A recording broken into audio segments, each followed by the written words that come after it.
Hello and welcome to Peak Performance, a show where I take 3 players and I show you why they caught my eye over the previous week. As some of you may know, I have been watch partying Polaris this week. What?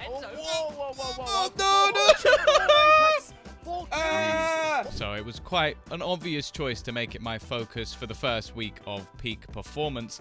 Now, with many candidates currently playing fairly well within the league, and it obviously being the first week, it definitely became a little bit tougher than I thought it would, but I have narrowed it down to 3 different people, and we're going to start off with Chihuahua.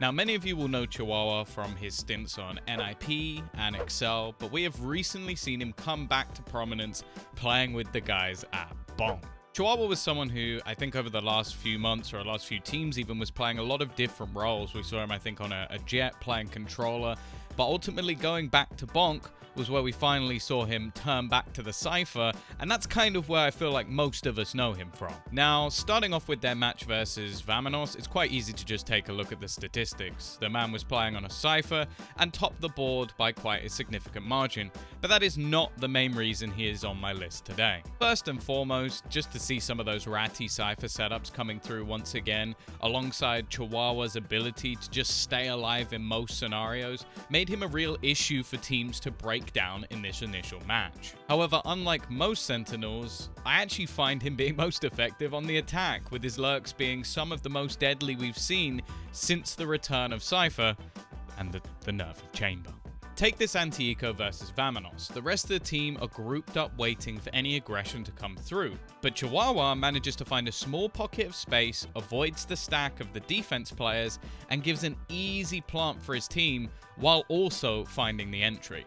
This was a regular occurrence in their first match versus Vamanos and is the main reason that Chihuahua makes top 3 in the first week of Peak Performance. Coming in at second place is your boy Lewis for his performance versus HS Deer. Again, statistically, he put up some pretty decent numbers, almost managing to keep up with Yugi on the jet, but the main difference was his pure impact within the server. From each of these clips, you can see that this man was absolutely feeling it throughout the game, from crazy transfers to 4K clutches to close out maps. Lewis had pretty much everything you could want from a supportive player. This obviously comes as well after Lewis has not only switched roles to play more of a Sova from being someone we sort of saw as an explosive Raze in the past, but also after roster changes came in and Alluri left, he's now the IGL as well, so I think some credit really needs to be given just for his individual ability still being as strong as it is. For this reason, I also now want to start taking a look at some of the gameplay outside of his individual ability and focus more on some of the calling, which is also a reason why he comes in at number 2 this week. Now, one thing I really enjoyed about Lewis's calling is the fact that he was quite comfortable throwing in a lot of different fakes. And to start with, I want to take a look at one of the ones he used on Pearl. Now, you can see that Lewis himself is actually setting up a Sova Dart to send in alongside Yugi, which completely pulls the rotation, as normally when you see Yugi entering into the site, you're kind of expecting that to be the main charge. It's a great use of a minute amount of utility alongside one player being thrown in, and gives them the other side of the map completely for free. Now, this was again something we were actually able to note when watching Ascent, as Lewis kind of used the conditioning of his opponents to net a very similar result. Just a few small pieces of utility used to send in towards that A site, and it completely pulls the entirety of the B site defense, even pulling back alarm bots and turrets to make sure that they had every piece of utility on the other side, and just what was thrown in onto that A site was enough to leave B completely open without basically anybody's hitting the floor. Now, obviously that puts Lewis in at number 2, but just before we get to our number 1 on the list, I wanted to throw in a little segment I think I'm just going to call the clip of the week, which actually comes in from Kicks. Now, we had about 1 million nearly aces coming through in that matchup versus Vamanos, but this was probably the one that came closest, so this is my clip of the week. Eventually take a couple of the players, Cider goes for the pick, but Kicks wants to get back to the rescue, but little do they know! What? Defending his teammate with his life. He will throw everything. No, get the ace. Now to finish, there was only one man I could actually put at the top of this list for Polaris, and that has to be Lazar. Someone we've seen in the past on rosters like Ricks and Maus, and definitely coming close to that sort of tier 1 of Valorant.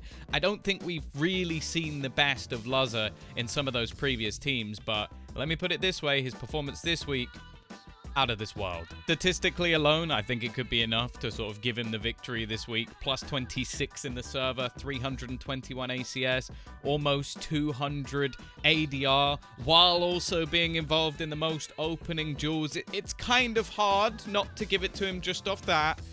But anyway, let's take a look at some of the clips. To start with, he was one of the few players that actually decided to stick to Chamber this week, and although I will say that's something I'm not sure will necessarily be a running theme, he made it look incredibly good.